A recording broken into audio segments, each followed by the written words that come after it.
Let me just start off by saying that I'm not recommending anything I'm about to say in this video.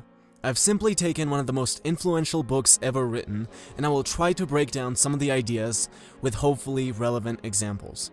So I'm simply presenting information here, and it is completely up to the viewer to decide what he wants to do with that information. How we live is so different from how we ought to live that he who studies what ought to be done rather than what is done will learn the way to his downfall rather than to his preservation. What Machiavelli is saying here is, look, we all have these visions of how society should be and what we should all do, but the truth is, what happens in reality just doesn't correspond to that at all. So what he's basically saying is, get real. If I asked most people watching this, do you want to see Kim Kardashian's ass from 20 different angles every single day on your computer screen, what are most people going to say? No, that's not what we want. You shouldn't be clicking on that stuff. You should be educating yourself. You should be reading Voltaire. Now, here's what Machiavelli is saying. Look, that might be how we ought to live, but it's just not what's really going on. So if you're a marketer, don't cater Voltaire to people's Facebook feed. They don't care about Voltaire. Instead, show them Kim Kardashian's ass from 20 different angles, and the 10 celebrities this week who got drunk and then threw up. You'll get all the clicks you want, and you'll make a lot of money. And this makes people genuinely angry. Machiavelli, don't say that. How could you say something like that? Well, because that's just how it is. If you don't understand that this is how it is, you either don't know anything about marketing, or you're some well-intentioned wannabe marketer who hasn't had his dreams completely shattered yet. And the same thing applies to politics and any other field of power. You can't be a good, honest politician. You just can't. People say all the time, well, why can't we just have honest politicians? Because honest politicians are like the marketer who markets Voltaire to you. You don't click on Voltaire, you click on Kim Kardashian's ass. So just like a marketer who markets Voltaire will never get any clicks, the honest politician will never get any votes. Any man who tries to be good all the time is bound to come to ruin among the great number who are not good.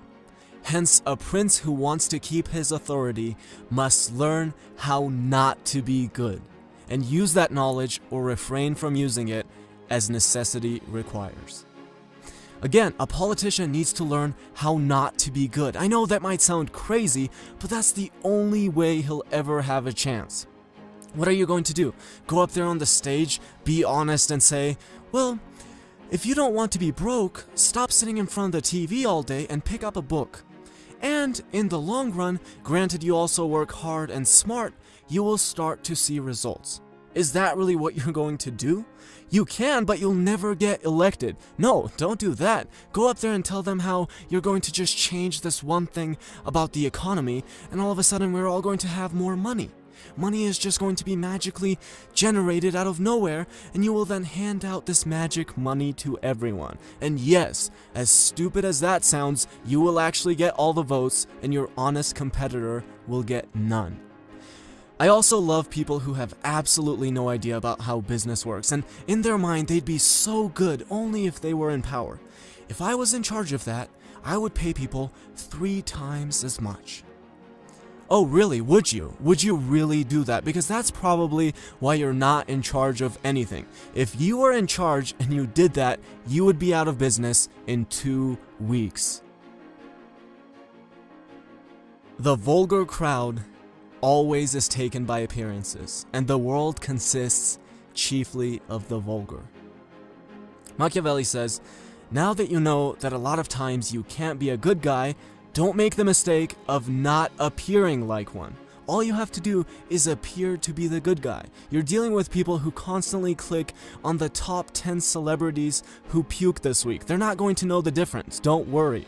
I love when people look at all these philanthropists and think, what a nice guy. He's just the paragon of goodness.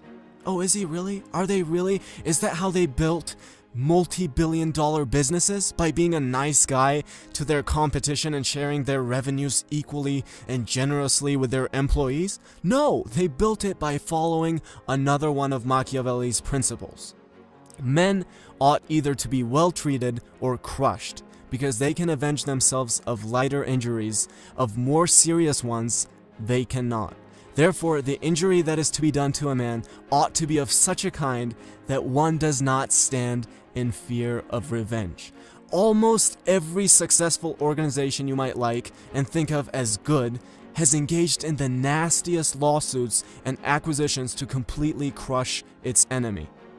And I could give endless examples of this game of appearances. My favorite one has to be politicians who clearly don't care about religion, but act like without Jesus, they just wouldn't know what to do. And it works! If they didn't lie, they just wouldn't have a chance. I mean, if Jesus wasn't personally guiding the senator, we all know that the state would immediately collapse, and as a punishment, it would probably be hit with tornadoes too. Princes must delegate difficult tasks to others and keep popular ones for themselves. Machiavelli talks about Cesare Borgia, who has this region that he needs to bring under control. Long story short, he appoints this guy and sends him down there to do it. The guy makes sure the troublemakers' heads are chopped off and they're castrated and all of that really brutal stuff. And finally, the place is under control. The problem now is people have seen a lot of cruelty, and they're pretty pissed off. So what's Borgia's solution? He has the guy who did all his dirty work cut in half and thrown onto the city square. Then, he makes sure to provide the citizens with food and entertainment, and what's the result? The dirty, effective work was carried out just like Borgia wanted, but he's not the one people are angry at. Now, that is probably one of the weirdest, most repulsive stories I've ever heard, but people in power today constantly do basically some variation of that. I was watching one of the biggest channels on YouTube, and this guy just has the scammiest marketing in the world. It's just so bad. And of course, some people kept calling him out for it, but then one day he puts out this video where he's just really honest, you know? He's really gonna be honest with you guys. And here's what he said. I know my marketing is scammy, and I would basically be a piece of shit for doing it, but it's not me, guys. It's just the marketers who work for me, man. It's just how they do stuff. If it was up to me, I wouldn't do it like that.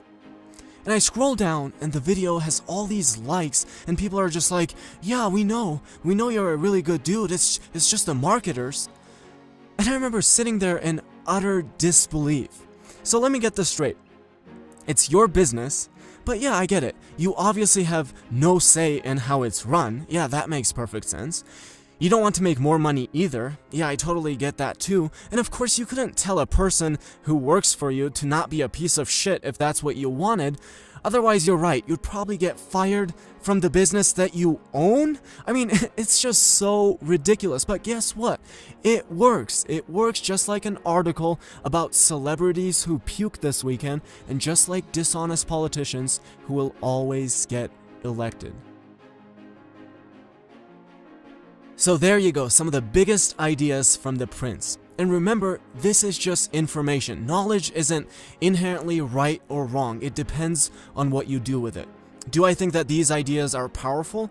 Absolutely. Do I want to live a fully Machiavellian life? No, absolutely not. It would be the most dreadful life in the world. Machiavelli says it is safer to be feared than to be loved. Would I want to apply that to my relationship? No. And I'll admit, yes, you would probably lower your chances of being cheated on if you threatened the woman you're with that if you caught her cheating, you would chop her head off. Yes, that will probably make her less likely to cheat on you than giving her freedom and a relationship based on love. But at the same time, I would rather get cheated on 100 times than never cheated on because she's scared of losing her life if she cheats. So no, I'm not going to be some fully Machiavellian psychopath. But at the same time, I don't want to walk into a business setting and just get absolutely crushed by a bunch of assholes.